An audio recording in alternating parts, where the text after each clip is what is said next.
कहाँ होता है जीवन में बिना मतलब का बैठे रहना। हम लोग हर वक्त तो मतलब से ही बैठते हैं। जब देखो तो मतलब, जब देखो तो मतलब। देखो साथ रहने वाले, कभी हम लोग बेमतलब से कभी बात की, कभी जांचो अपने आप को, कभी एक बेमतलब से एक दूसरे के पास गए हैं। कोई भी रिश्ता हो, माँ पिता भाई बहन पति पत्नी, हर वक्त हम अपेक्षा में जाते हैं। क्या सच में कभी मैं उसके लिए गया, सिर्फ उसके लिए, और मुझे चाहिए कुछ नहीं, देख पाओ तो देखो तो।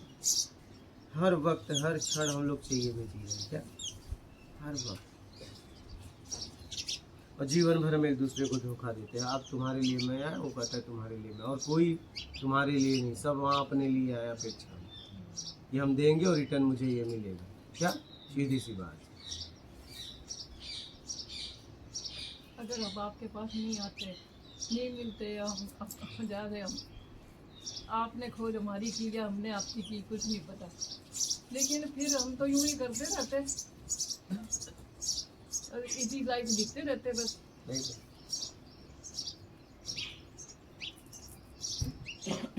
दोनों तरफ से मिलवाती है ना प्रकृति, दोनों तरफ से ही करती है ना। आपको जो चाहिए, एक प्रकृति कल बीज की तरह है। जो आपको चाहिए भाव बनेगा, काम होगा, आपकी तरफ वो खींचा जाएगा, आप उसकी तरफ, ऐसा ऐसा। बहुत बड़ा गजब है प्रकृति, बहुत गजब।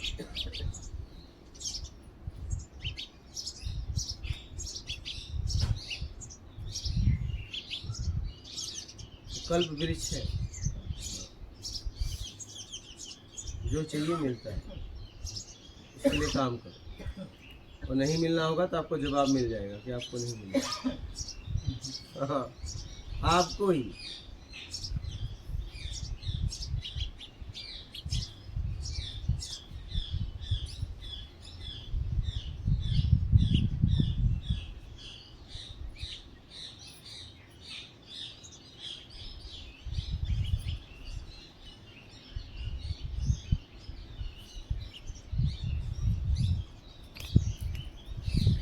यहाँ एकदम क्लाइमेट साइलेंट है, इसलिए हम एकदम स्लोली थिंकिंग चल रहा है हमारा। लेकिन जब सिटी में रहते हैं ओवरलैप्स हो जाता है सब थिंकिंग का। उस टाइम पे डिसीजन जो लेना है उसके बारे में भी ऐसे क्लियरिटी नहीं रहती, एकदम मतलब बहुत जल्दबाजी में डिसीजन लेते हैं, उसका पश्चाताप भी हो जाता है। उसके लिए थोड़ा वक्त चाहिए, जो गैप जैसा इधर मिल रहा है सोचने के लिए, वैसा सिटी में नहीं मिलता, क्योंकि सब तरह से कुछ ना कुछ प्रेशर चालू रहता है ना। उसी में आपको समझना है, उसी में आपको समझना है। बहुत बार दुविधा ऐसी होती रहती है कि दोनों भी चीज़ें इम्पोर्टेंट है, लेकिन मैक्सिमम किसको इम्पोर्टेंट दे, इसी में बहुत कंफ्यूज हो जाता है बहुत बार। जरूरत को,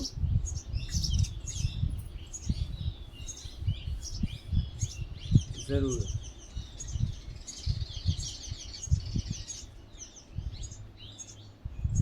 लेकिन ज़रूरत और कौन सी ज़रूरत लॉन्ग टर्म के लिए अच्छी है और कौन सी नहीं है, ये इसके बारे में थोड़ा सा ये समझ कर। अब कोई कोई मुझे तो वो शराब की जरूरत है, वो बढ़ाने के लिए क्या करना पड़ेगा। समझ समझ समझ कि एक शरीर को क्या ज़रूरत हो सकती है, एक व्यक्ति को जिसके लिए हम काम कर रहे हैं, चाहे वो जानवर के लिए चाहे वो इंसान के लिए, पहले देखना है कि उसकी क्या क्या ज़रूरत है।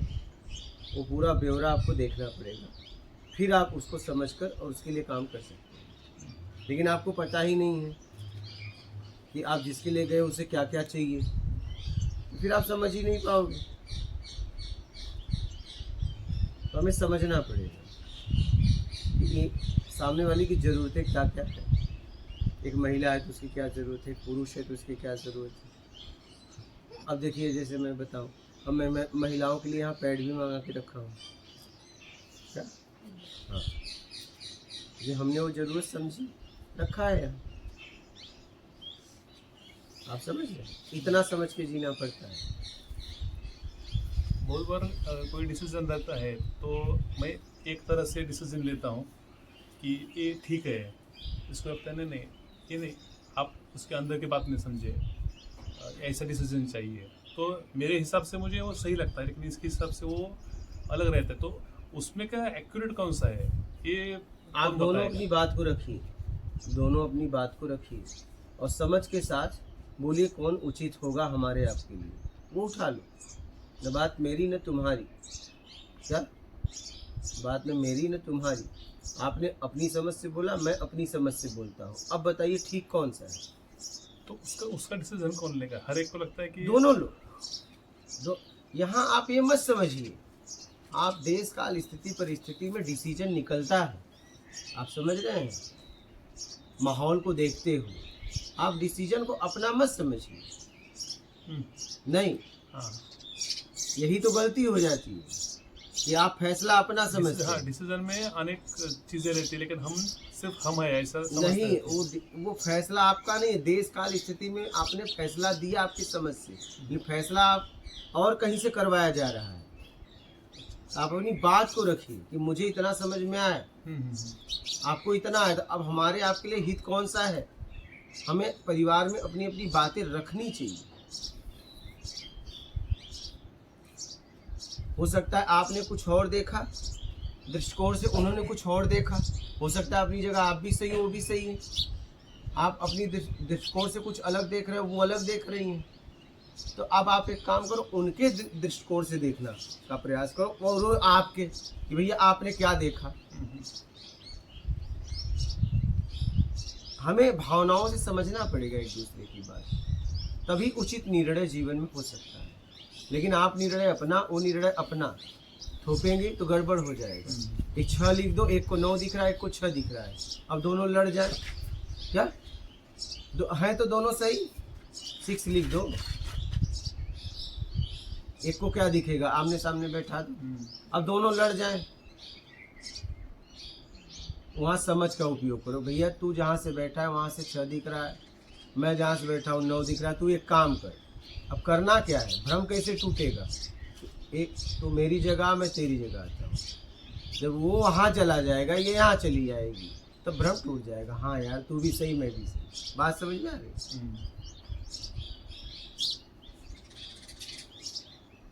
सबकी अपनी अपनी स्थिति है ना, हर आदमी अलग अलग जगह खड़ा होके देख रहा है,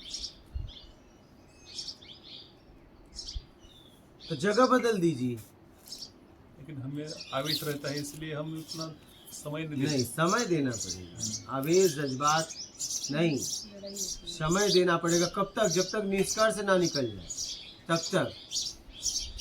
हम आपको कितना समय दे रहे हैं बताओ? नहीं तो आराम से सोते, आराम से जाते, बढ़िया जाके कूलर में बढ़िया सो जाते। नहीं, हम क्यों दे रहे हैं समय बताओ? सुबह से हम पानी भी अभी नहीं पिए, मुँह सूख गया है, क्यों दे रहे हैं?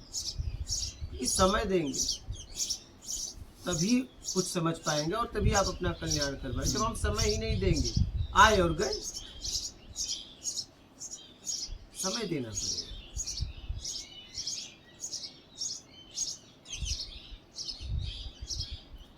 समय देना पड़ेगा। नहीं क्या आप मुझसे समय मांग रहे हैं क्या? हम तो सुबह उठे, अपना आराम जाते, सो नहा वहा के अंदर चले जाते, फर्स्ट क्लास कूलर है चालू करके ठंडे में सो जाते। लेकिन उससे क्या होता है? उससे आप समझते क्या? मेहनत करना पड़ता है। क्या मेहनत करना, बातों से बात नहीं बनती है।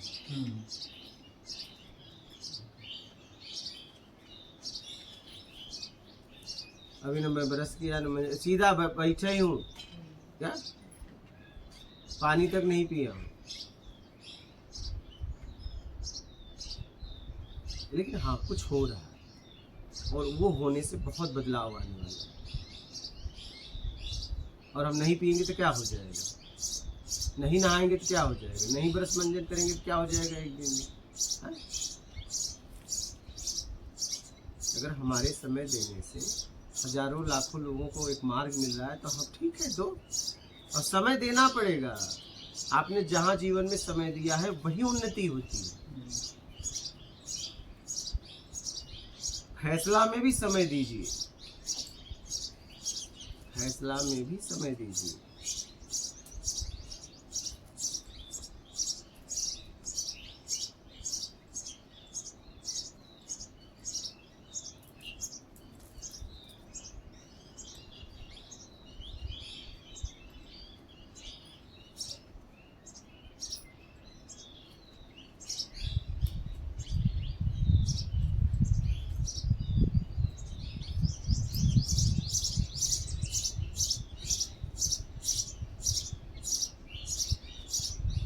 जज्बात में, आवेश में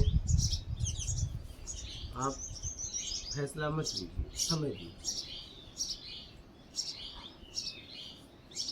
क्योंकि फैसला अगर गलत हो गया तो सारा काम बिगड़ जाएगा। क्या एक फैसले से कुछ भी हो सकता है। फैसला बहुत मायने रखता है।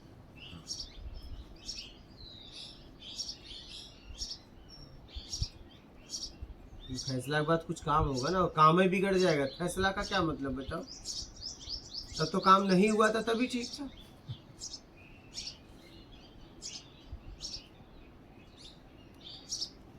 एक गलत फैसला से व्यक्ति की जिंदगी बर्बाद हो जाती है। मैंने देखा है। दबाव संकोच में आके उसकी बात को कोई मान लेता है तो जिंदगी बर्बाद हो जाती है। एक फैसला।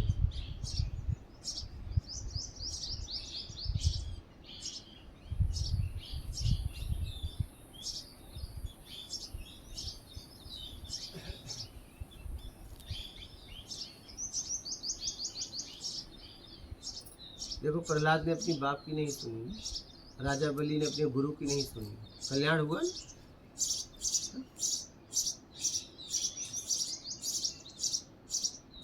गलत तो गलत, सही तो सही, चाहे कोई भी सामने हो, क्या फर्क पड़ता है? उचित फैसला। परिवार में हो तो आप अपनी बात रखिए, आप अपनी बात रखिए। आप एक काम करिए, नहीं समझ में आ रहा तो आप उनकी जगह आप बोलिए, आप जिस तरीके से आप समझे हो मुझे बताइए, और मैंने जिस तरीके से समझा मैं आपको बताता हूँ। क्योंकि सबका दृष्टिकोण अलग है। क्या? सबका दृष्टिकोण अलग है।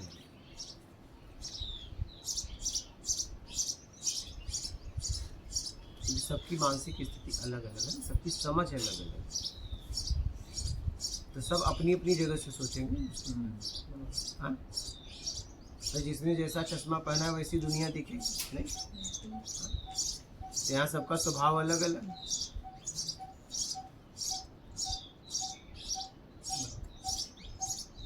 अब एक काम करो, आपने लाल चश्मा पहना है तो आपको लाल दुनिया दिख रही, इन्होंने काला पहना है तो काला दिख रहे। चश्मा बदल लो कुछ देर के लिए। अब आप कितना भी चिल्लाओ, इन्होंने कभी काला नहीं पहना, लाल ही पहना है, और आपने काला पहना है। अब आप कितना भी चिल्लाओ दुनिया काली है, कहीं खबरदार लाल है, ये चिल्लाएं कि दुनिया लाल है, मानोगे नहीं, मानोगे क्या? आपको काला है कहीं लाल, लड़ाई होगी। एक काम कर भाई, चश्मे बदल ले कुछ देर के लिए। हाँ, आप दोनों हंसने लगो, लड़ाई हो जाएगी। चश्मा उतार दो भैया, कुछ देर के लिए तुम मेरा चश्मा पहन लो, और तुम बेचारा इस चश्मे से दिख रहा है मुझे दे दे, और दोनों हंस पड़ोगे। क्या? क्योंकि दोनों सही थे, दोनों सही थे। यही गलती होती है जब थोपते हैं। आपने जिस तरीके से समझा है उस तरीके से उसको भी कह दीजिए। आज अगर मैं बोलता कि मन को रोकने की जरूरत नहीं है और उसे प्रत्यक्ष बताता नहीं, तो आप मेरी बात मानते क्या?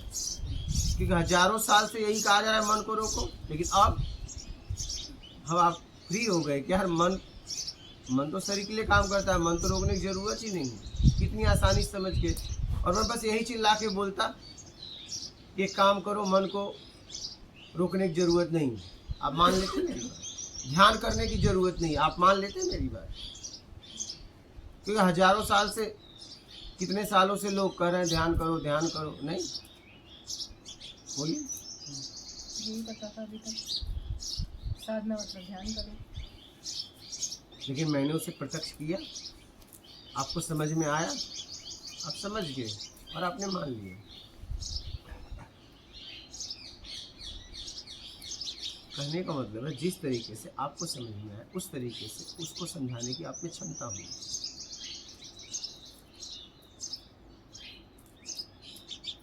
दो स्थिति हो सकती है इसमें, एक या तो आप समझा नहीं पा रहे हैं,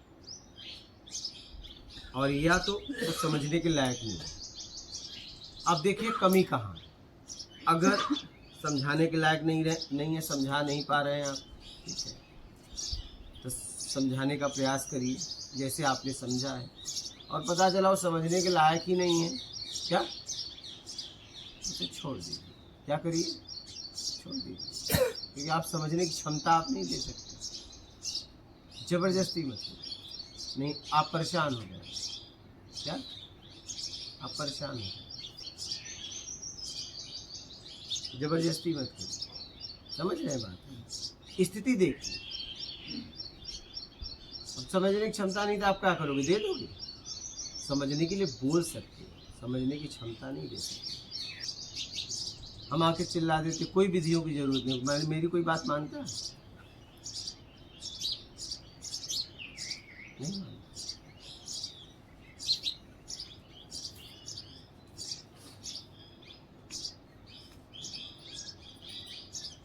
लेकिन अब समझ में आ रहा है कोई विधियों की जरूरत नहीं, इसलिए मैंने उसे प्रत्यक्ष किया।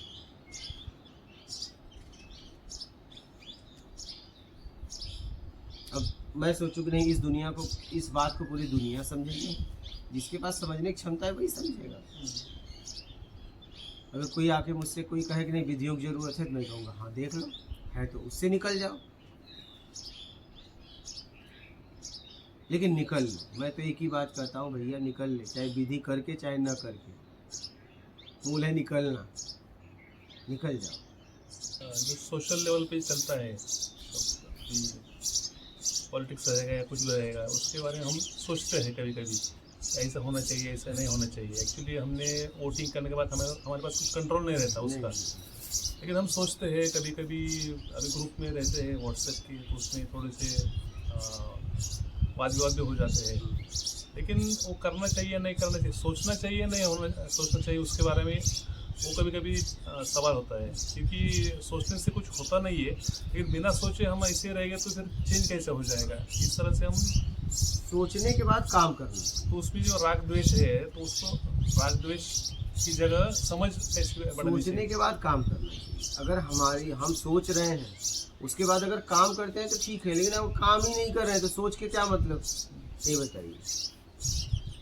जिस बात का भैया, यहाँ भी लोग आते हैं पॉलिटिक्स की बात करते हैं, बोला भैया यहाँ आदमी कल्याण के लिए आए हो ना, वो बात करो। पॉलिटिक्स की बात करना है, केंद्र में चले जाओ। अगर हम आप यहाँ पॉलिटिक्स की बात करें तो टाइम पास होगा, क्योंकि हमारे आपकी बात को कहीं केंद्र में ले जाएगा क्या? ले जाए तो बात करें, अपनी बात को मैं रखूँ। अगर हमारी बात प्राइम मिनिस्टर तक, मुख्यमंत्री तक, राष्ट्रपति तक जाए तो हम अपनी बात को कहें, और जा ही नहीं रहा तो हम बेवकूफ़ हैं।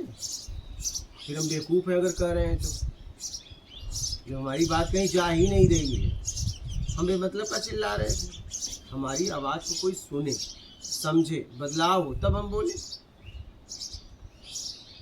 तो आप देखिए कि जब आप बोलते हो तो आपकी बात आगे तक जाए, उससे कुछ बदलाव हो तो बोलो, नहीं तो समय बर्बाद मत करो, अपनी ऊर्जा को खराब मत करो। बात समझ रहे हैं? और आप देखिए आपके अधिकार में वो आता है कि नहीं। अब जैसे मान लीजिए रोड पे आप खड़े हो गए और जितने लोग हेलमेट पहन के नहीं आ रहे हैं, आप पेनल्टी मारने लगे, और आपका भाव है कि मैं इस पैसे को जाके जमा कर दूंगा गवर्नमेंट में, ठीक है, लेकिन उसके पहले पुलिस ने पकड़ ली, फिर क्या होगा आपका? अंदर, सीधा अंदर। आपको अगर वही काम करना था तो वर्दी पहन लेते और फिर खूब पेनल्टी मारते। हाँ बोलिए। हाँ, आप ये सलाह दे सकते हो, अगर ले तो भैया हेलमेट लगाओ, इतना अधिकार है, लेकिन पेनाल्टी मारने का अधिकार आपको नहीं। आपके भाव भी शुद्ध हो, चलो ये पैसा मैं जाके गवर्नमेंट जमा करूँ, उसके पहले पकड़े गए तो क्या होगा? फिर सजा। कोई आपके भाव को मानेगा? तो अपने अधिकार से ज़्यादा कभी काम मत करिए। अपने अधिकार से ज़्यादा काम करोगे पछताओगे। और दुनिया में जिसने भी अपने काम को अपने अधिकार से ज़्यादा किया है वो पछताया है।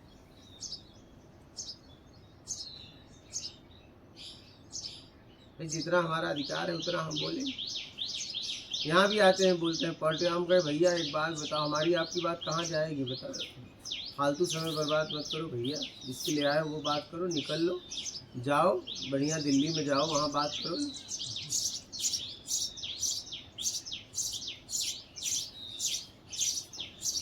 वो बातें करिए जिसका कुछ निष्कर्ष निकले तो बात करो, नहीं तो मत करो, टाइम पास मत करो। जब आपके समझ का उपयोग ही नहीं हो रहा है तो बोल क्यों रहे हो? मान के लिए, मान के लिए। नहीं, मान के लिए नहीं, लेकिन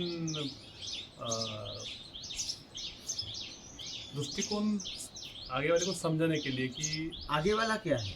बहुत बार क्या होता है कि आगे वाला है क्या, पहले वो देख ले। हाँ हाँ उसकी औकात क्या है? हम्म, आगे वाली की औकात तो देख ले भाई। हम्म, हाँ, उसके अंडर में कुछ आता है कि नहीं, वो समझने के बाद उसके ऊपर मेहनत करो कि अगर मैंने इसको समझा लिया तो ये बदलाव कर देगा। आगे वाली की पावर तो देख लो। हाँ,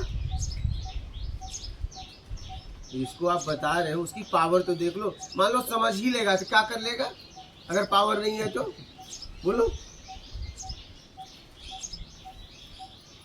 आप उसे समझाइए, उस आदमी को बदलने की क्षमता है, उसे समझाइए। अब उसमें क्षमता ही नहीं है, आप अपनी बात को रख दो, समझ भी लेगा तो क्या कर लेगा? Time pass. वो बहुत कह देगा, कहेगा यार आपकी सोच बड़ी अच्छी है, लेकिन हुआ क्या? आपको एक बड़ाई मिल गई, लेकिन हुआ क्या? कुछ नहीं। ऐसे में हम बहुत समय बर्बाद करते हैं। क्या अभी बहुत से ग्रंथ रहते हैं जो जब पढ़ते हैं हम उस समय एकदम शांति महसूस होती है, लेकिन उसके बाद ज़्यादा नहीं। तो फिर इस तरह से शांति मिलती है तो रिपीट करना चाहिए। आप कोई ग्रंथ पढ़ते हो तो उसमें कुछ कहा गया है कि हाँ, करो, जो कहा गया है वो करो, हाँ तो वो करो। हम्म, नहीं पढ़ने की आदत हो जाएगी। जितना पढ़ो उतना करो, फिर आगे पढ़ो। आप क्या पढ़ ही रहे हो? हाँ हाँ नहीं, जितना लाइन पढ़े पहले उसे आचरण में उतारो, फिर आगे की लाइन पढ़ो, नहीं तो मत पढ़ो। नहीं रट्टा तोता हो जाओगे। क्या राम राम राम बिल्ली के मुंह में आया टाइ टाइ टाइ।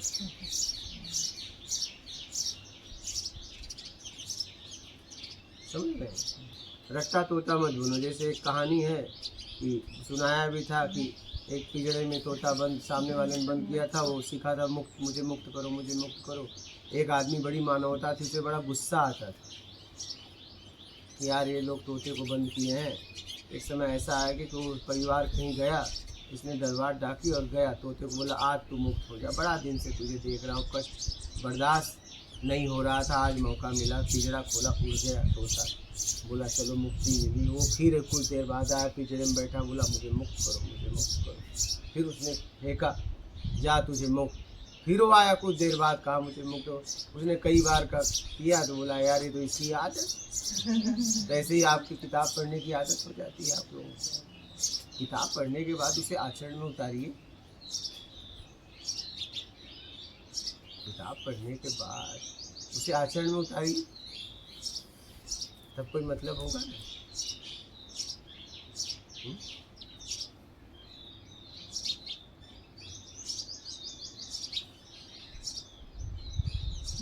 पता ही नहीं गुरु जी, हम पढ़ रहे हैं, ये पढ़ रहे हैं, पढ़ ही वो पढ़ रहे रहे हैं। हैं, पता नहीं कितना है उसी से कल्याण हो देगा कि हम अपने पास भगवत गीता पढ़ रहे हैं, कितना श्लोक का उतारे बताओ? पढ़ तो रहे हो, कितना श्लोक का उतारे? किस श्लोक में जीते हो बता दो। यहाँ जितने लोग बैठे हैं बता दे कि मैं इस श्लोक में जीता हूँ, बता दो। पढ़ते हैं क्या? पढ़ते हैं खूब। उस पढ़ने का कोई मतलब, एक एक शब्दों में जियो। अपने भारतीय सब संतों ने भक्ति महात्मा बहुत गाया है, तो भक्ति के बारे में आपकी क्या राय है? बस कुछ नहीं चाहिए, भक्ति करो तब भी तर जाओगे। निरपेक्ष भक्ति तो कुछ चाहिए में करोगे पतन हो जाएगा। इतनी साफ साफ बात है। कुछ नहीं चाहिए तो भक्ति क्यों करोगे? सिर्फ कामिक भक्ति देते हैं। तो वही तो।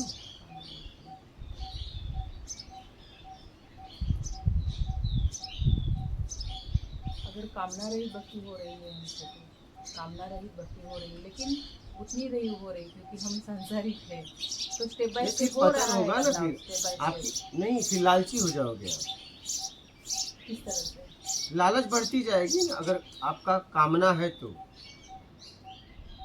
कामना रहित कर हाँ, रहे हैं। अगर कामना नहीं ये है, तो नहीं है कुछ नहीं है तो कोई बात नहीं, तब तो आपका स्तर उठेगा।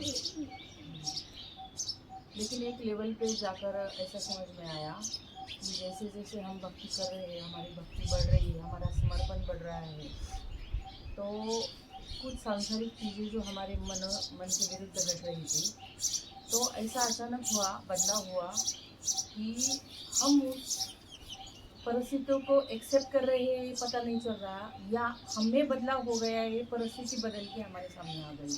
ये दोनों में से कुछ तो हुआ है, तो हमें सेटिस्फेक्शन बहुत मिल रहा है।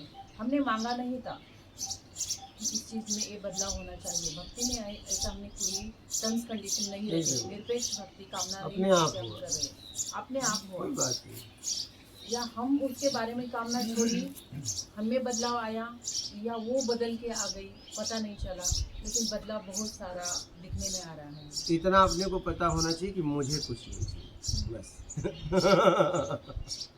संसार में भले ही कुछ चाहिए, बहुत कुछ चाहिए, संसार के लिए चाहिए, लेकिन मुझे इष्ट से कुछ नहीं चाहिए। हाँ वही बस बात है। खत्म। कामना रही भक्ति उसे मैं कर रहे। मेहनत करूंगी ना उसके शुरू से लिए। ही मैंने उसी स्तर से चालू किया है कि कामना को ही नहीं आनी चाहिए। ये आपको देखना निरपेक्ष है, भक्ति, ये आपको देखना है, और ये आप ही देख सकती है, कोई और नहीं, कोई और नहीं। कोई और नहीं, क्योंकि आप हैं इष्ट है। यहाँ तो लोग, मैं देख रहा हूँ कि इष्टों की भी शिकायत करते हैं कि इतने साल से हम माला फेर रहे हैं, मुझे दर्शन नहीं दे रहे हैं। ये जाके दूसरों से करते हैं, बताइए। हाँ, और फिर पति जाके कह रहा है कि मैं शादी करके फंस गया, पूरी पत्नी ने उसको जीवन दे दिया और कह रहा है फंस गया। ऐसे को कल्याण होगा? बोलिए। एक स्त्री ने आपको जीवन समर्पित कर दिया और आप कह रहे हो शादी करके फंस गया, बोलिए। गृहस्थी ये कह रहे हैं और भक्त ये कह रहे हैं कि मुझे दर्शन नहीं दे रहे हैं। अब बताओ, इष्ट की शिकायत किसी और से कर रहे हैं, बताइए। इष्ट से बोल देता है, यार तू दर्शन क्यों नहीं दे रहा है, इतना तो बता दे। हाँ,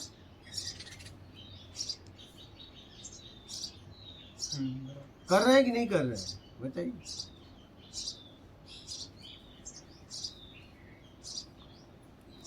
उसके बारे में कहा जाता है कि जैसा भाव वैसा देव। भाव वितते देवा, हाँ, भाव में ईश्वर का वास। जसा भाव आहे तसा देव तुम्हाला मिळतो। तर संसारामध्ये आपण व्यक्तींमध्ये देव पाहत असेल, किंवा गरज नाही आहे की आपल्याला आपल्या, सॉरी मी मराठी बोलते, मी मराठी सांगा तुम्ही मराठी। आणि समजतं का तुम्हाला मराठी? सांग। हे तर खूप चांगलं झालं, कारण मी कालपासून हिंदी कसं कसं बोलण्याचा प्रयत्न करते, माझ्या भावना व्यक्त करण्याचा प्रयत्न करते। भावना को व्यक्त करो। हम उतना बोल नहीं पाएंगे लेकिन कुछ कुछ समझ लेते हैं, करो भावना। अच्छा अच्छा, खूप चांगलं झालं म्हणजे माझ्यासाठी। डेली हम म्हणजे डेली घरात मराठी बोलतो ना। हाँ बोलो बोलो।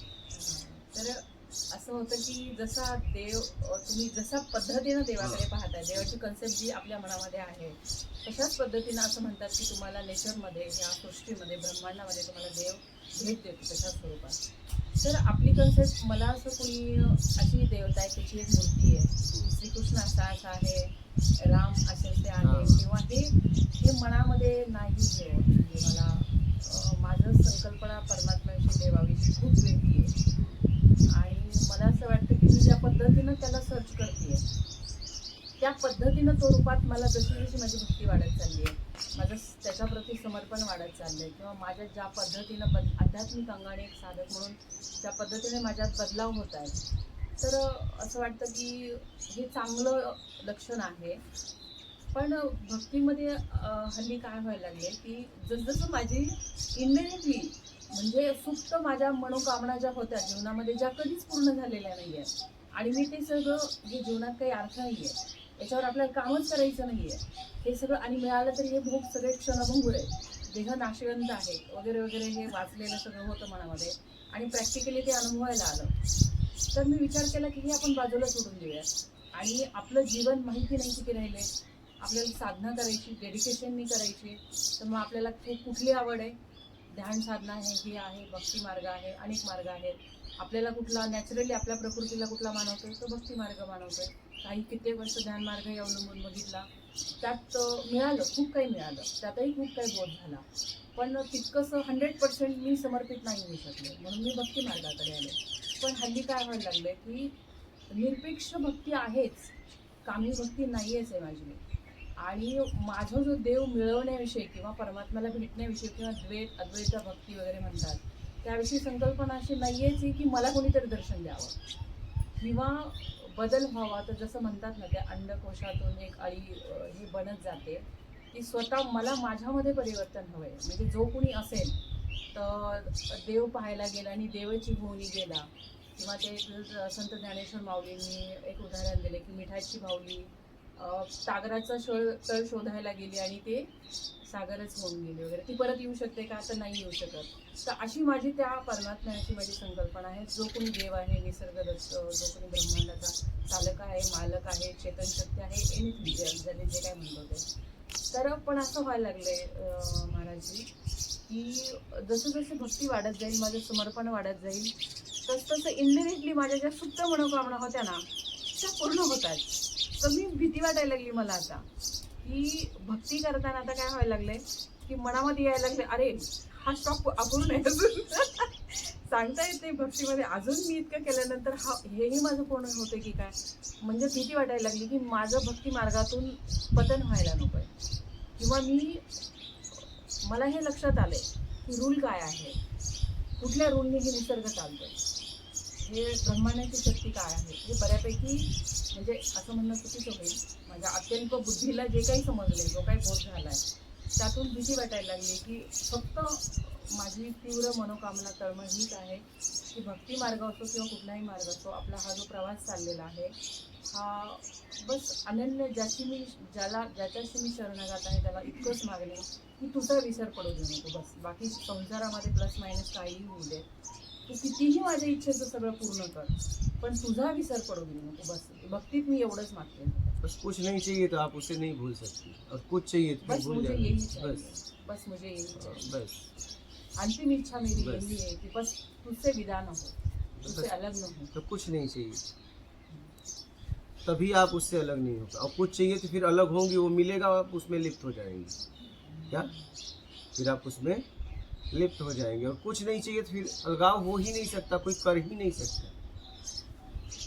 ये तो बहुत निजी बातें हैं कि साधना में मैंने कुछ भी कर लेती हूँ, कितना भी नाम जप करो, कुछ भी करो, कितना सरेंडर करो, मेरा ये मनोकामना कभी भी नहीं रही है कि मेरी इसके बदले में क्योंकि संसार को मैं समझती ही तुच्छ हूँ, इसके बारे में ये मांगना ये व्यापार हुआ ना, तो क्या फायदा हुआ.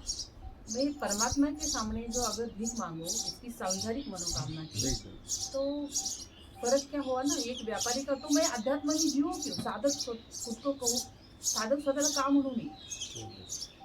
तर असं मला वाटतं.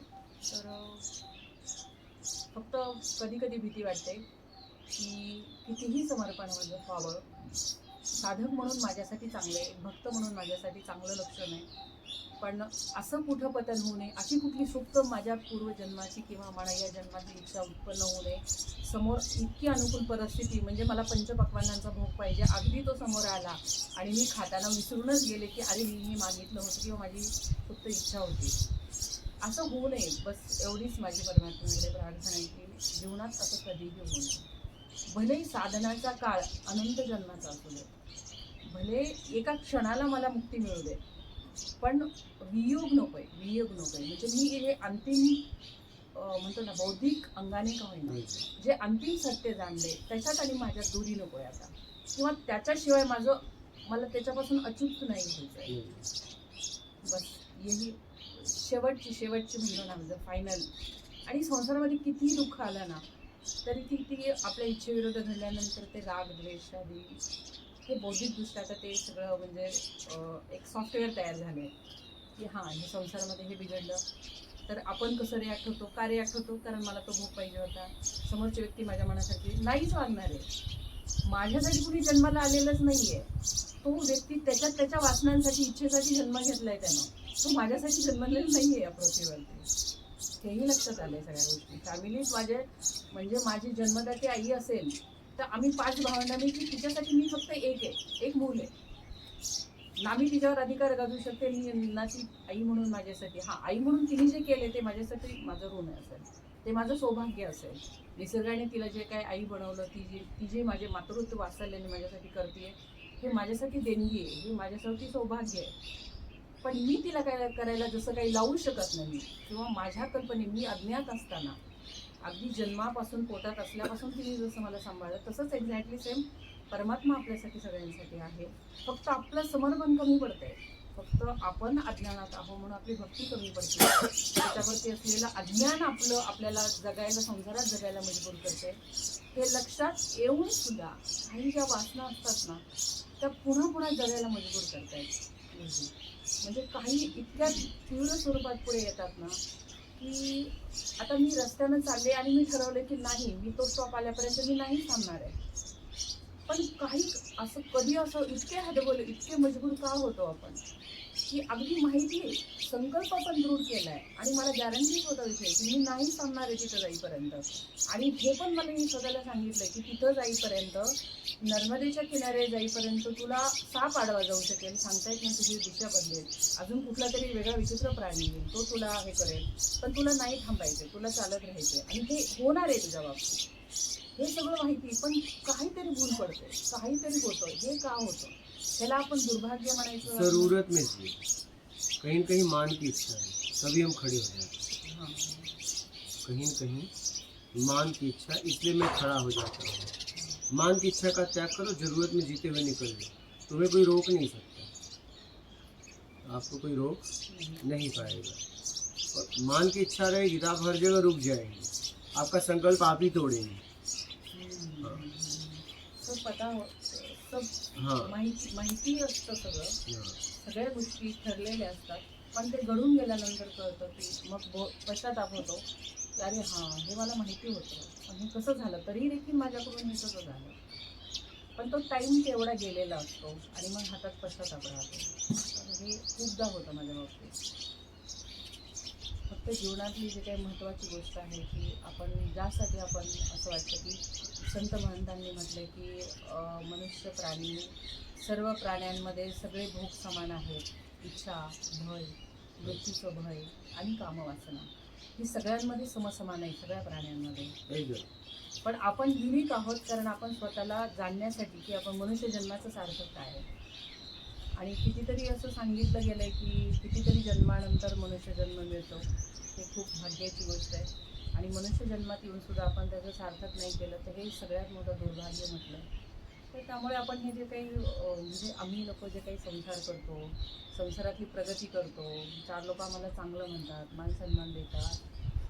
तर मला गुरुजी खरं सांगायचं म्हणजे ना, ते जे काही 4 लोक आहेत ना संसारी, ना मला कुणाच्या नजरेत स्वतःला बघायचं इच्छा राहिली आहे, ते 4 लोक काय म्हणताय ते ऐकण्याची इच्छा राहिली. कारण तुम्ही अज्ञानी, तुम्हाला का तुमच्या ह्याच्यामध्ये पडताय. मी ज्या व्यक्तीच्या नजरेत एखादा सुज्ञ व्यक्ती असेल, एकदा प्रज्ञावान व्यक्ती असेल, त्याने म्हटलं मला तू चुकीची आहेस, तू चुकीच्या दिशेने चालली, तर हां, मी रात्रभर झोपणार नाही, हां माझं काहीतरी चुकतंय, माझं काहीतरी चुकतंय. पण 4 अंधकारात स्वतःच डुबलेली माणसं मला म्हणतायत की तू मूर्ख आहेस, तुला अक्कल नाही आहे, तुला काही कळत नाही आहे. मी का मानू? नाही मानत मी अशा लोकांना, नाही मानत मी. अशांना रिस्पेक्ट नाही करू शकत. भले फॅमिलीमधले ती खूप एल्डर वयाने मोठे असतील, त्यांनी मला शिकवलं की संसार असा करायचा असतो, तू मूर्ख आहेस, तुला कळत नाही आहे, तू अशा पद्धतीने संसार करते. अरे नाही आहे मला इच्छा तुमच्यासारखा संसार करण्याची. तुमची जशी संसारात आसक्ती आहे, इच्छा आहे, तसं नाही आहे मला. तुम्ही जसं त्यासाठी जीवन समर्पित केलं, मी नाही करू शकत.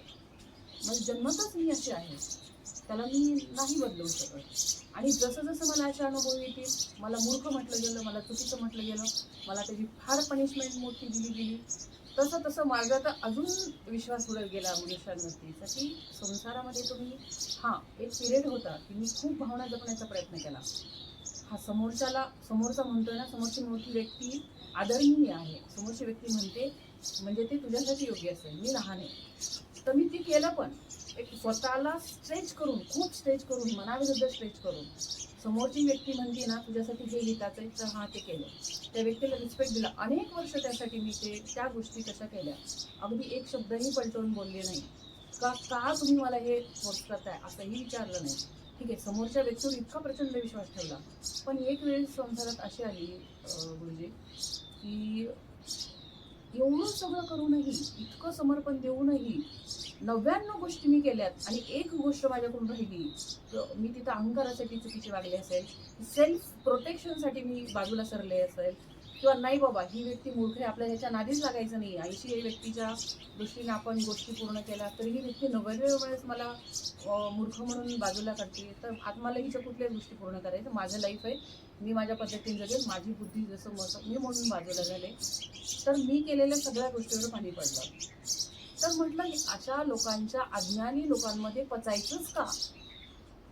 मला हा तीव्र बोध झाला की ह्या अज्ञानी लोकांना आपण आपलं सर्वस्व समजत होतो, त्यांना आपण रिस्पेक्ट देत होतो. आपल्याला असं वाटत होतं, मी जोपर्यंत अज्ञानी आहे तोपर्यंत मला असं वाटत होतं की ही व्यक्ती बोलतीये तेच माझ्यासाठी परम कल्याणाचं आहे. पण नंतर लक्षात आलं की अरे ह्या व्यक्तीला संसारापलीकडे काही दिसत नाहीये.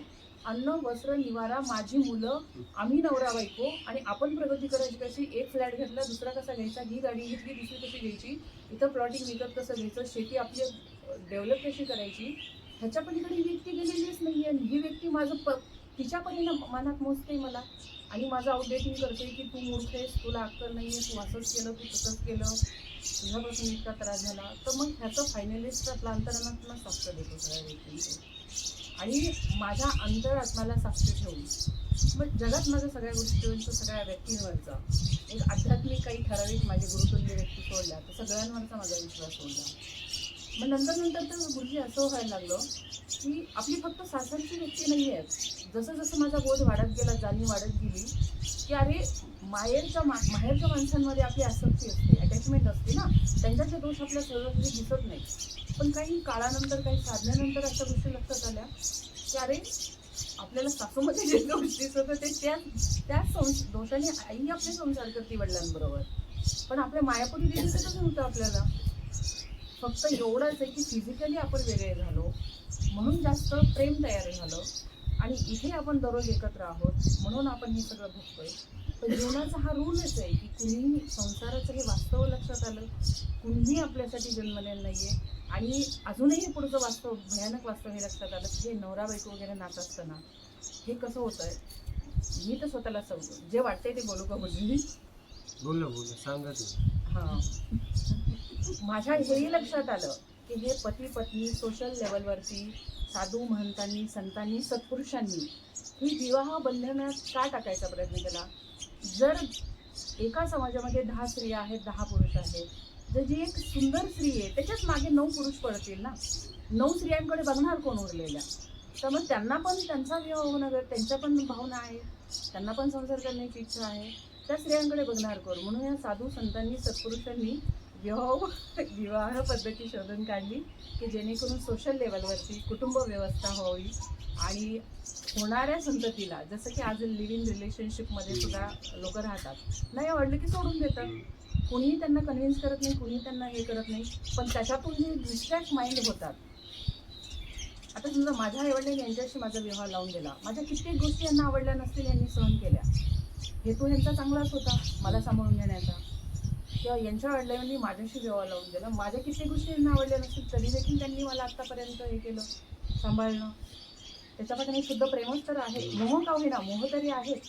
मग लिव्हिंगमध्ये जे राहतात, आता समजा उद्या माझी मुलगी म्हटली की आई मला अमुक मुलाबरोबर लिव्हिंगमध्ये राहायचं आहे, मी परमिशन नाही देऊ शकत, कारण मला माहिती आहे तुम्ही दोघं एकत्र आल्यानंतर कुठल्याही बंधनाविना, कुठल्याही पवित्र बंधनाविना तुम्ही एकत्र राहिले तर तुमचा अहंकार, काम, विकार तुम्हाला सतावणार आहे. एका मिनिटात तुम्ही लाच मारा तयार झाले वो तो एक रह ही नहीं रहे, छोड़ने के लिए एक रह रहे हैं कि जरा से इधर उधर होगा छोड़ दे. हां, सुरुवातच जर तुमची अशी पद्धतीनं होते तर तुम्ही कॅरी, म्हणजे पुढे जाऊन ते सगळ्या गोष्टी करणार कशा. तर मग ह्या सगळ्या सूक्ष्म गोष्टी लक्षात आल्या. जसं जसं माझी साधना वाढेल, स्वतःची समज वाढेल, तसं लक्षात आलं की ही काहीच नाही आहे. ही जी कुटुंब व्यवस्था, आपण पृथ्वीवर आहोत, आपण स्वतःच्या कामणीसाठी, स्वतःच्या, माझ्या आत्म्याची काहीतरी कामण आहे. माझं मी जन्म घेताना मला माहिती होतं का की अविनाश नावाचा व्यक्ती पण जन्मला आहे पृथ्वीवरती, त्याच्याशी माझा विवाह होणार आहे, किंवा माझं आयुष्याचं जे काही जुगाड आहे पुढचा सगळा अख्खा तो त्यांच्यावर डिपेंड असणार आहे. नाही, कुठली आई, कुठले वडील, कुठले बहीण भाऊ, आपल्याला हे सगळं काय म्हणतात त्याला, ऋणानुबंधाने आपण एकमेकांच्या त्याच्यात येतो. पण ह्या पण खूप वरवरच्या आणि खूप उथळ आणि सगळ्या गोष्टी वाटायला लागल्या. याच्यामध्ये मध्ये काही नाही आहे गुरुजी. म्हणजे साधक म्हणून जेवढं स्वतःशी प्रामाणिक राहावं आणि स्वतःच्या जीवनाचं टार्गेट आपण काय असावं, आपण स्वतःला जाणून घ्यावं, स्वतःला समजून घ्यावं आणि साधक म्हणून आपण स्वतःचा जितक्या लवकर संसारात न फसता, मायामोहात न फसता, व्यक्तींमध्ये न अडकता. कारण होऊ शकतं की मी 100% एखाद्याच्यासाठी समर्पित आहे, पण त्याला ते प्रेम घेता तरी आलं पाहिजे, त्याची ती ॲबिलिटी तरी पाहिजे. मी एखाद्याला प्रेम देते कारण मला समजतंय की प्रेम दिलं तर प्रेम मिळतं, मी द्यायला तयार आहे. पण समोरच्याची कॅपॅसिटी पाहिजे माझ्याकडून घेण्याची, तो तर तयार पाहिजे. किंवा प्रेम परत देण्यासाठी त्याची ती लायकी तर पाहिजे समोरच्याची. मग असं मिसमॅच आहे गुरुजी हे सगळ्या संसारामध्ये ना. आपण त्याग ही परम सुख है, जो हमारी भावनाओं को न समझे उसका त्याग कर देना चाहिए। सीधी सी बात है, क्योंकि समझने लायक है ही नहीं है, और ऐसे व्यक्ति से आप क्यों अपेक्षा रख रही हैं कि वो समझेगा? उसे समझने की क्षमता ही नहीं है, तो जबरदस्ती समझाना भी नहीं चाहिए। एक बात है, त्याग कर देना चाहिए। उन लोगों का जीवन में त्याग कर देना चाहिए जो हमारी भावनाओं को नहीं समझते। सीधी सी बात है, त्याग ही परम सुख है। क्योंकि अगर आपने उनसे उम्मीद बना के रखी, उनके पास समझ ही नहीं है, कितना भी उम्मीद बना के रखी वो दे ही नहीं सकता, और देगा तो दबाव में देगा, वो नहीं देगा। क्या अगर समझेगा भी तो दबाव में समझेगा, समझने की क्षमता ही प्रेम नहीं। तर दबावात नाही केलं जाऊ शकत ना. जहाँ दबाव संकोच है वहाँ प्रेम घटित ही नहीं हो सकता। नाही होत.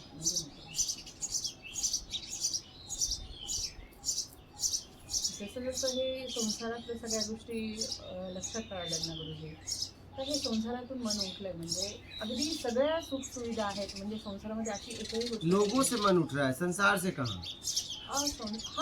लोगों से, संसार से नहीं। संसार में तो आनंद है, असलियत जेव्हा ओळखली आहे ना, लोगों से। और हम आपको बताएं, हमें किसी से मोह नहीं है, हमें लालच से मोह है। किससे? लालच है तो मोह है, लालच खत्म तो मोह खत्म। सीधी सी बात है, जब तक लालच है तब तक मोह। आप इसे देखिए, जब तक लालच है तभी तक मोह। लालच खत्म, मोह खत्म, बात ही खत्म। लालच आणि इच्छा. लालच मतलब रसपान की इच्छा, योग्यता से ज्यादा। हर जगह योग्यता से ज्यादा ही पाना खतरा है। सारा मुसीबत का जड़। क्या? सारा मुसीबत का जड़ है।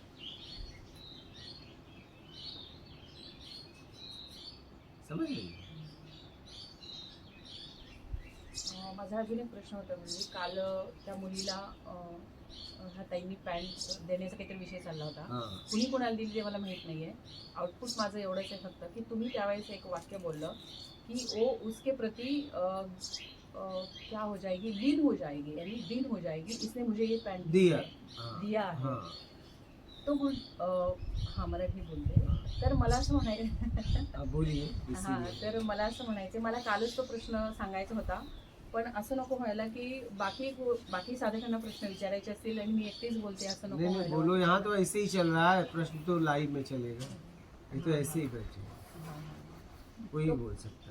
काल माझ्या मनामध्ये असा प्रश्न आला गुरुजी की आपण म्हणजे त्रयस्थपणे दोन अननोन व्यक्ती आहेत आणि एकाने एकाला पॅन्ट दिल्यानंतर ते त्यांच्याविषयी ऋणी राहील की हा, आणि सतत आठवण राहील की मला दिलंय, मला काहीतरी दिलंय, किंवा त्याच्या प्रती ते गिरावट हो जाएगी. ऐसा दोनों एक ही जगह है ना, लेबल दोनों का एक ही था. हाँ हाँ हाँ.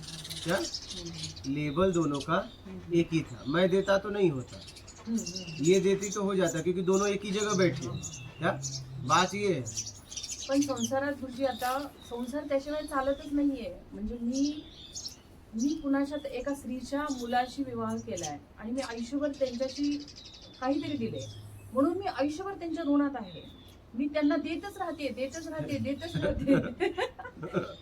मग मला माझ्या जीवनाचा उद्धार करायचे, मला माझी काही स्पेस हवी आहे, मला माझं प्रायव्हसी हवी आहे, किंवा मला संसाराची ही बंधनं, रूढी, परंपरा नाही मान्य आहेत मला.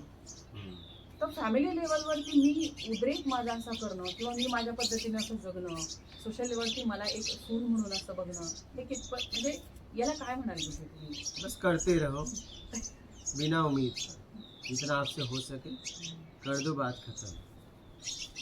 समझ रही? क्योंकि काय होतं ना गुरुजी, ठराविक लिमिट नंतर तुम्ही एखाद्याची तुम्ही ऋणी आहात, मग किती वर्ष तुम्ही स्वतःच्या जीवनातले देऊ शकता? नाही देऊ शकत सगळे. नहीं नहीं नहीं दे सकते. जितना हा, अधिकार त्याचा है उतना रिस्पेक्ट दो ना. घेऊन, त्याचा रिस्पेक्ट घेऊन मला जेवढं शक्य होईल, माझा अहंकार, माझा स्वाभिमान, माझं सगळं काही बाजूला ठेवून मी खूप वर्ष देण्याचा प्रयत्न केला की नाही आपण ऋणी आहोत. म्हणजे ह्यांनी इतकी तपश्चर्या केली आहे यासाठी. आणि सोशल लेवलवरती पाहिलं तर आपल्याला पण उद्या मुलं आहेत, आपल्यालाही कुठल्या तरी मुलीची गरज पडणार आहे, आपल्यालाही जावई येणार आहे, आपल्यालाही सून येणार आहे. मग आपण हे सोशल लेवलचं एक ऋण असतं, आपल्याला ते कम्प्लीट करायला पाहिजे ते सर्कल. असं म्हणून आपण किती स्वतःचं अंतरात्मा किती तुम्ही मारून टाकणार, असं होतं ना. जितना जितना आपका अधिकार है उतना दो, बात खत्म. अब मैं कल क्या हुआ कि देखिए, अब इनका पूरा समर्पण तो था नहीं, था 2 दे रही थी एक, क्या पूरा भी समर्पण नहीं था. इनकी भी परीक्षा हुई, वो चली भी गई, क्या उसने लिया भी नहीं, इनकी भी परीक्षा हो गई. और गुरु कह रहा है दोनों दे दो, तो भी ये बात नहीं मानी, बोली एक दे सकती हूँ. देखिए जिस गुरु के पास आई वो कह रहा है दोनों दे दो, लेकिन देखिए एक और 2 गुरु ने 2 मंगा के दिया है पहले से. अगर 2 देती तो उसका तो निकल जाता नहीं, लेकिन इन्होंने कहा 1 दूंगी. और ऐसा नहीं इनकी योग्यता नहीं है, ऐसा नहीं इनकी कोई प्लानिंग है, लेकिन इनकी स्थिति ये है. वो 60,000 पेंशन पाते और गुरु ने पहले 2 मंगा के दिया है और वो कह रहा है कि 2 इनको दे दो और 2 तुम्हारे पास आया है. समझना, उसने मंगा के दिया तो पहन ही रही हो, और अगर 2 मंगा सकता है तो तुम्हारे लिए 2 और मंगा देगा. तो उसकी भी बात आपने नहीं रखी. बात समझ में आ रही है? गुरु कह रहा है दोनों दे दो, तो बात ही खत्म हो गई. एक है नहीं, 1 दे सकती हूँ 2 नहीं. तो ये इनका समर्पण है क्या. और 2 पहले से दे चुका है वो. ये बात को समझना, गुरु ने पहले 2 को, जिसे आप गुरु मानती हैं, 2 पहले दे दिया है और वही 2 तो वापस कर रहा है. लेकिन आपकी इतनी क्षमता नहीं कि आप 2 वापस दे पाओ, और आपके पास 2 एक्स्ट्रा है. अब रहने पे अगर आप नहीं दे सकती तो एक समय अगर ऐसा आएगा कि आप खाओ या वो, आप कैसे दूसरों को भोजन दे सकती हैं? बोलिए, समझ रहे? जैसे एक आदमी के पास भोजन है, ये खाए या वो खाए, वो स्थिति आ जाए, फिर दूसरों को कैसे देंगी? जब रहने पे नहीं दिया तो नहीं रहने, बस अपने लिए ही रहे तो कैसे देगा? अब गुरु तो 2 दिया था, 2 कहा दे दो. नहीं, हाँ माता जी 2 तो मैंने दिया था ना आपको, हमने कहा दोनों दे दो, तो आपको तुरंत देना चाहिए था. नहीं, चूक हो जाती है ऐसी अरे बात. भाई ये चूक नहीं है, ये आपकी स्थिति है, आप समझिए इस बात को. आप समझ सकते हो. ये आपकी स्थिति है, चूक नहीं होती है, स्थिति है. ये चूक नहीं है, ये आपकी स्थिति है. इससे आपकी स्थिति का पता चलता है. जीवनात आपण एखाद्या उच्च गोष्टीसाठी स्वतःला जर समर्पित केलं, उच्च गोष्ट मिळवण्यासाठी, तर आपण सांसारिक काही गोष्टींचा, बंधनातल्या गोष्टींचा त्याग केला तर त्याचं पाप नाही लागत. म्हणजे क्या क्या म्हणजे मी असं खूप संतांकडून ऐकलंय की तुम्ही परमात्मा मिळवण्यासाठी, देवाला प्राप्त करण्यासाठी जर स्वतः तुम्ही सांसारिक व्यक्तींचा त्याग केला तर तुम्हाला पाप नाही लागत, कारण तुम्ही उच्च गोष्टीसाठी स्वतःला. सब काम छोड़ के भोजन, भोजन भी छोड़ के आत्मिक कल्याण. आत्मिक कल्याण के लिए कुछ पाप नहीं है. वही मिळतो. तेच मला विचारायचं आहे की ठराविक लिमिटपर्यंत तुम्ही स्वतःचा आत्मा गहाण टाकून म्हणू किंवा स्वतःला हे करून तुम्ही दुसऱ्यासाठी, हा त्यांचं तुमच्यावर ऋण आहे म्हणून ते ऋण फेडण्यासाठी तुम्ही जगलात, ठीक आहे. पण त्याच्या पलीकडे एक लेवलच्या पलीकडे मी स्वतःच्या अंतरात्म्याला नाही मी गहाण टाकू शकत. आणि मी सांसारिक बंधनासाठी, केवळ स्वतःच्या सांसारिक वासनांसाठी मी नाही स्वतःचं जीवन दुसऱ्याला त्याच्यापुढे. कारण माझा अंतरात्मा मला एक्सेप्ट नाही करणार, मग साधने सुद्धा एक्सेप्ट नाही करणार. मी जर त्याच्याशिवाय प्रमाणिक वागले ना तर माझा अंतरात्मा मला साधनेत सहाय्यक नाही होणार. एवढं मी त्याच्यावर जबरदस्ती केली, एवढा बलात्कार केला मी त्याच्यावरती, एवढं मी त्याचं ऐकलेलं नाही. किसी के भावनाओं को ठेस पहुंचा के बिना मतलब आप कोई भी साधना करो सफल नहीं होगा. क्या भावनेला ठेच नाही पोहोचायची कोणाच्या, पण आपली आपण कर्तव्य जर पूर्ण केली असती, ईमानदारी से पूर्ण करो, कर्तव्य पूर्ण करने में बेईमानी ना हो जाए. ईमानदारीने जर पूर्ण केली ज्यादा असेल, लोग कर्तव्य पूरा करने में बेईमानी कर रहे हैं, क्योंकि आप बेईमानी कर रहे हो तो वो किसी परिवार से ही कर रहे हो ना। तो दूसरे परिवार का छीन के अपने परिवार का भरण पोषण करना तो आपको गिराएगा, और ज्यादा यही हो रहा है। नहीं समझ गए माता जी आपकी स्थिति? ये स्थिति है, और 2 पहले दे चुका है, जब उसका ही उसको वापस नहीं कर सकती तो अपना क्या दोगी उसे, बताओ। समझिए इस बात को, इस बात को बहुत गहराई से आप लोग समझना। उसका ही उसे वापस नहीं कर रही हैं, और आपके पास एक्स्ट्रा है तो अपना कैसे देंगे आप? हाँ बोलिए। अपना देना नहीं। ऐसे परीक्षा होती है। और क्या समझती हैं? परीक्षा तो होगी, आपको पता भी नहीं चलेगा, गिरने के बाद पता चलता है। पता रहे तो आदमी चालाक है, सचेत रहेगा, तो झूठा भाव बना के दे देगा। क्या उस समय पूरी स्थिति जैसे आप हो ऐसा ही काम करो, सोच समझ के जीवन जियो। अब अच्छा, माता जी को कोई कमी भी नहीं है, 60,000 इनका वो है। अपने आप से आपने भी नहीं कहना था मेरे को कि इसको दे दो, वो तो मैंने क्यों? कुदरती कहा कि भी ले तो ये एक हाँ? पजामा तेरे पास एक ही है तो एक मेरा ले ले, नहीं यही है। तो हमने कहा दोनों दे दो, हाँ। और 2 तो हमने पहले ही किया, 2 का हमने बोला, उसने नहीं। तो 2 तो हमने आपको, नहीं कहा। तो 2 तो हमने आपको दिया ही था माता जी, हाँ, हमारा तो लौटा देती। तुम्हारी चीज लौटाने की कहाँ लौटा पाई? लौटाने की नहीं होती तुम्हारी। लेकिन हमें ना लौटाओ, इस समय उस समय किसी की जरूरत थी, उस समय आपको परोपकार का मौका मिला, लौट भी जाता और परोपकार भी हो जाता, 2 बात हो जाती, 2 बात हो जाती ना, लौट भी जाता, परोपकार भी हो जाता। पत्रिका ही नहीं हमारी थी। अरे ये क्या कर रहा है भाई? 16 को निकलवाने वाला हो वैसे में, तो अभी खींच के निकाले। 16 को मैं खुद निकलवा दूंगा भाई।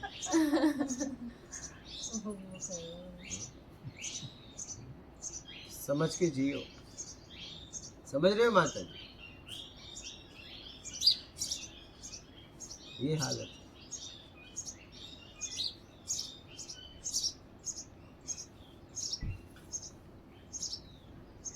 वो आपने पहले एक बात बताई थी ना कि कोई एक व्यक्ति को पैसे दे दो 100 रुपया और एक को और दे दो, एक को कह दो कि तुम रख लो तो मैं दे दिया, और एक को कह दो ये मुझे वापस दे देना, और 2 दिन बाद जाओ तो जिसको बोला कि ये वापस दे देना वो तो हंसते हंसते दे देगा, और जिसको कह दिया कि ये तुम्हारे रख लो, उससे जब अपना वापस मांगो तो उसका चेहरा उतर जाएगा, जबकि हैं दोनों दिए हुए हम ही ने। हाँ, हम संकल्प क्या करते हैं उस टाइम पे, बस क्या मैंने- बॉन्डेज मैंने- करते हैं। तो संकल्प, लेकिन यहाँ तो कोई संकल्प ही नहीं था। हाँ यहाँ नहीं था। यहाँ नहीं, यहाँ तो मानवता, इनकी मानवता का पता चला, क्योंकि आने के बाद हमको ये बोली कि बड़ा मैंने किया है, लेकिन पता चल गया इन्होंने कितना किया। हाँ माता जी, मैंने तो कुछ भी नहीं कहा, मैंने किया। सब लाइव में है। यह कैमरे में कह दे। हाँ कैद है सर, निकल नहीं सकती, सब वीडियो सुनाऊंगा। उस समय से अब तक यही है क्या? हाँ जब से आई, क्योंकि मैंने शायद 1 महीने 2 महीने बस पहले बस तब से सुना था। कहाँ जाएंगे, यही हाल है। सक्षम भी है, फिर भी पता नहीं सोम का धन शैतान खाएगा, पता नहीं क्या करेगी, समझ में नहीं आता। वो देखो चली भी गई, रात में कितने बजे लेने हाँ, आई? गई। कैसा हो तो भी। हाँ गई, वो गई, यहाँ कोई नहीं रुकेगा भाई। हम भी कभी निकल जाएंगे, ऐसा थोड़ी ना है। हाँ हम भी कभी शरीर से निकल जाएंगे, फिर यहाँ कोई रुकेगा क्या? सब अपना काम करने के लिए आए हैं।